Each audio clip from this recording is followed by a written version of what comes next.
Cosmovisão cristã. Muito provavelmente você já tenha ouvido falar nessa palavra. Se não assistiu a alguma palestra sobre o conceito, mas pelo menos esta palavra, este termo, você já deve ter ouvido em algum lugar. Isso se deve a um aumento da consciência da igreja cristã, de uma forma geral, acerca das implicações de sua fé. E eu digo isso porque durante muito tempo a comunidade evangélica brasileira não gozou de muita relevância social. Com suas notáveis exceções, nós éramos como que uma espécie de ilha isolada do continente. Nós estávamos bem confortáveis, preocupados apenas com os nossos departamentos, as nossas cerimônias, os nossos eventos internos, agendas anuais e tudo aquilo que girava em torno do nosso mundo eclesiástico, aliás, da nossa ilha eclesiástica. Quando nós empreendíamos algum tipo de imersão lá naquele continente, era simplesmente com o objetivo de trazê-lo para a nossa ilha e nos fechar mais uma vez. Com suas notáveis exceções, repito, assim vivíamos nós, aguardando a volta do nosso Senhor, preocupados com as coisas do céu, mas ignorando as coisas da terra, a criação do próprio Deus. A consequência natural é que nossa ilha evangélica não se preocupava muito com as coisas que aconteciam lá no continente, mas o continente, por sua vez, também não dava muita importância ao que essa ilha tinha a dizer. De umas décadas para cá, coisas têm mudado. Muitas igrejas têm ensinado aos seus membros que a fé cristã, além de nos ensinar como ser perdoados e salvos, também nos ensina a viver no mundo que Deus criou. Nós temos aprendido que o cristianismo não é simplesmente uma opção religiosa, mas além disso é uma forma de enxergar a vida e o mundo como um todo. Se você deseja aprender um pouco mais sobre cosmovisão cristã, fique aí, que eu tenho certeza que esse vídeo vai ser de muito crescimento para a sua vida.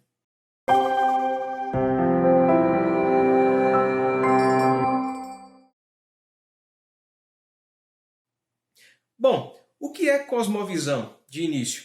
A palavra cosmovisão ela apareceu inicialmente no cenário filosófico alemão. Esse termo foi utilizado primeiramente por um filósofo chamado Immanuel Kant, talvez você já tenha ouvido falar também, em sua obra A Crítica do Juízo, datada de 1790. Lá o termo tem a ideia de intuição de mundo. Do alemão, então, ele foi traduzido para o inglês e do inglês traduzido, então, para o português como cosmovisão ou visão do mundo. Fica evidente, então, que, literalmente, a palavra cosmovisão significa visão do cosmos ou visão do mundo. No entanto, mais do que o simples e o mero exercício de um sentido, do sentido da visão, o que está implícito nesse termo é como se percebe, interpreta e como se vive a realidade presente. Cosmovisão está ligado, portanto, ao próprio coração do indivíduo, às coisas que ele ama, às coisas que ele acredita, aos valores, às suas crenças, às suas pressuposições, os seus pressupostos, aquilo que é valioso para ele, a forma como ele interpreta a vida e vive a realidade de todas as coisas. Eu digo isso, então, para que fique claro que cosmovisão, ou ter uma cosmovisão, não é simplesmente um exercício filosófico, não é apenas para filósofos e teólogos. Na verdade, do filósofo ao pedreiro, qualquer um de nós tem uma cosmovisão. Qualquer um de nós tem uma forma de enxergar a vida e de interpretar a vida de uma forma geral. E essa cosmovisão, ela nos empurra para vivermos uma vida baseada exatamente nos nossos valores, pressupostos e crenças que nos são mais básicos e caros.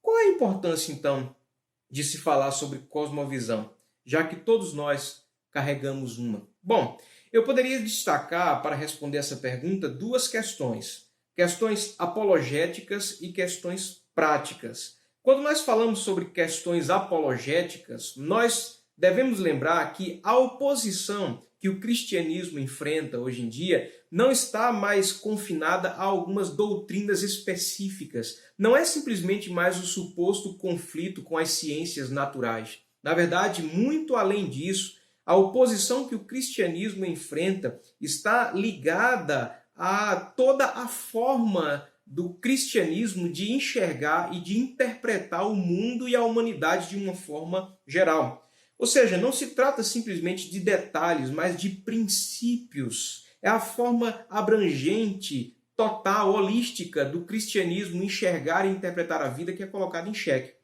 Para isso, portanto, uma consciência e uma exposição detalhada da forma do cristianismo ver a vida, enxergar a vida, deve ser considerada por cada um de nós, caso desejemos de fato defender a fé cristã ou coisa do tipo. Mas além das questões apologéticas, poderíamos falar das questões práticas. E nas questões práticas é gritante a necessidade de um entendimento por parte da igreja acerca da abrangência de sua fé, para que os cristãos enxerguem a vida e se engajem no mundo de acordo com essa fé. Deixe-me dar um exemplo.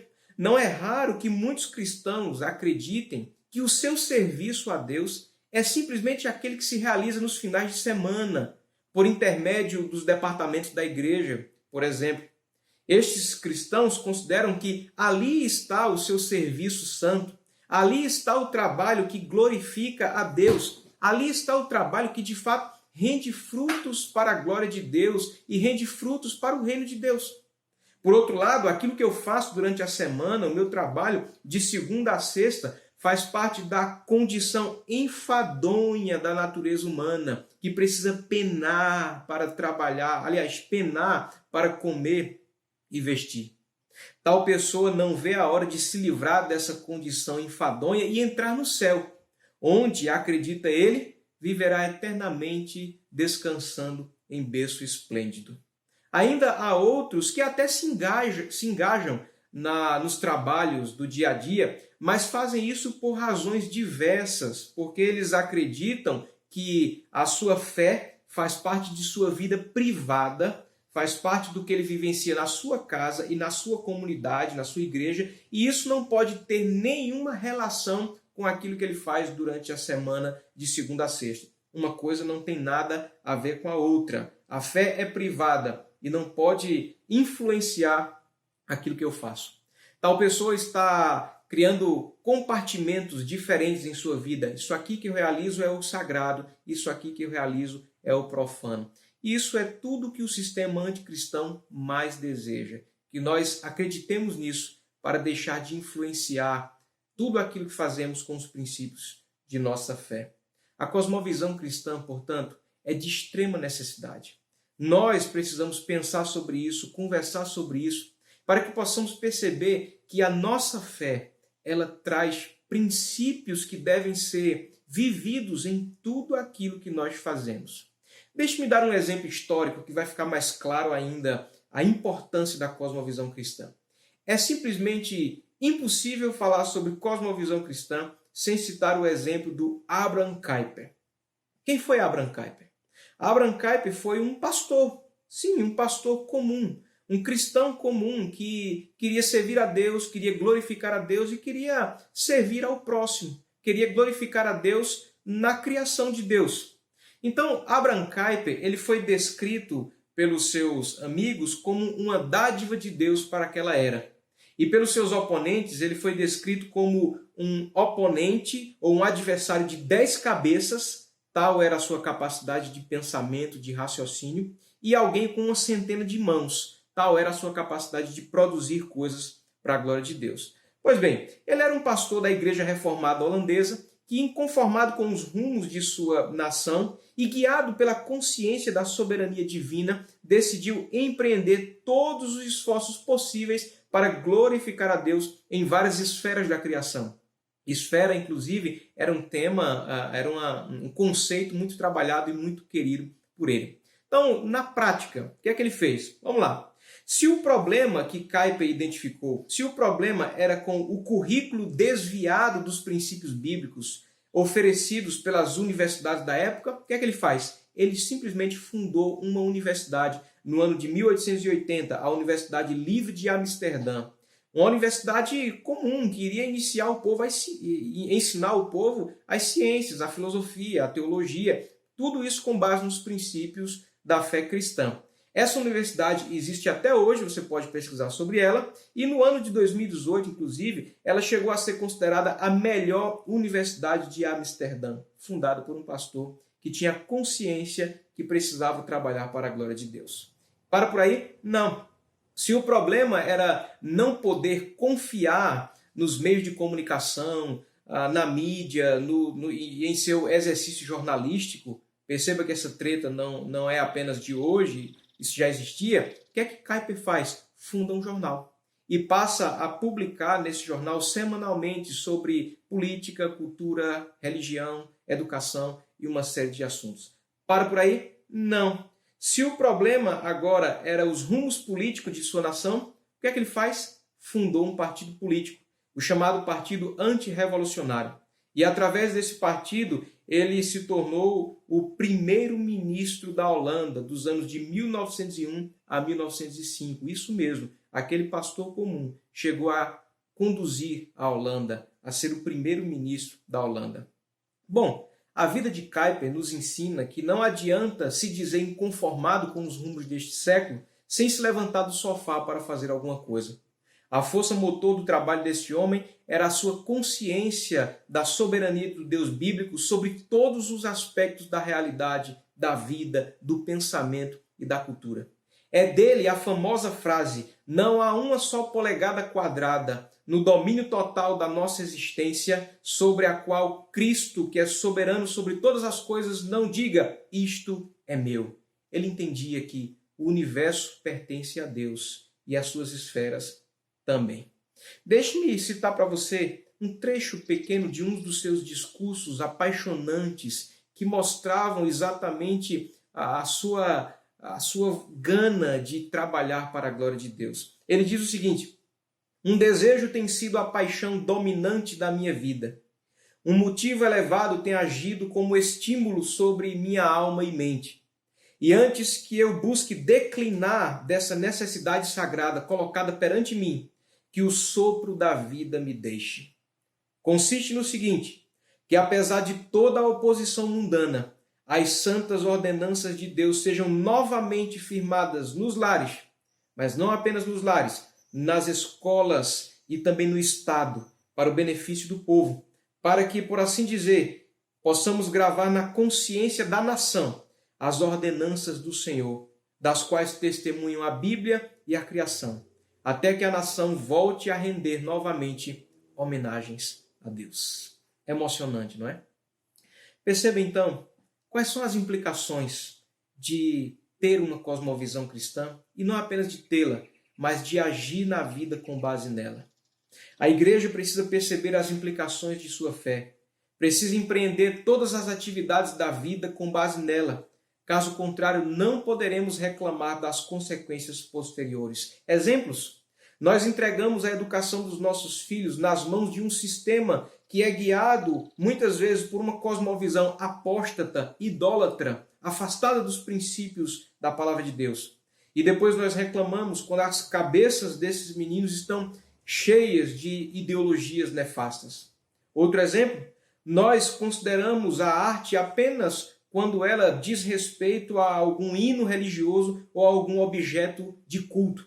Aí nós consideramos a arte como sagrada. Mas o que passar disso, nós desconsideramos a arte, nós entregamos toda ela ao mundo e depois nós reclamamos quando crianças estão tocando em homens nus em museus. Quer outro exemplo? Nós afirmamos que a política não é lugar de cristão, que o cristão não deve se meter com política. E aí nós entregamos toda a atividade política ao que nós chamamos de mundo. E depois nós reclamamos quando o Estado se torna um poder totalitário, que quer pedir para César o que pertence somente a Deus. Quer outro exemplo? Até pouco tempo atrás, os nossos jovens não eram incentivados a mergulharem na vida acadêmica e científica, porque nós temíamos que eles iriam se desviar. Agora nós reclamamos porque a ciência é empreendida sobre pressupostos naturalistas. Agora nós reclamamos porque os currículos acadêmicos constroem uma agenda contrária aos princípios que são preciosos para nós. Agora nós reclamamos quando, em muitos contextos, As universidades constroem exércitos de uma militância contrária aos princípios religiosos. Eu não estou dizendo que tudo seria diferente, que o mundo seria um mar de rosas se nós fôssemos mais ativos na educação, na arte, na política, na ciência. Mas eu estou dizendo que é mais fácil um time ganhar quando joga do que quando se ausenta do campo. Portanto, como ficou claro através desses minutos de conversa, falar sobre cosmovisão cristã não é falar sobre um conceito abstrato, filosófico, sem nenhuma relação com a vida prática. O estudo sobre cosmovisão cristã nos faz perceber que esse universo no qual nós vivemos, ele pertence ao Senhor. Nele, portanto, nós devemos trabalhar, nos relacionar, empreender nossas atividades, tudo isso para a glória do Deus que criou este universo e tudo isso para o benefício e o serviço do próximo. Falar sobre cosmovisão é perceber que o cristianismo não é uma religião que tem a nos dizer simplesmente como devemos ser perdoados. É perceber que o cristianismo, além disso, é também uma forma de enxergar o mundo e a vida. A nossa fé tem algo a nos dizer acerca de todas as áreas da nossa vida. Ela nos diz como chegar ao céu, mas também como devemos viver na terra. Pense sobre cosmovisão, estude sobre cosmovisão e viva para a glória de Deus e para o benefício do próximo.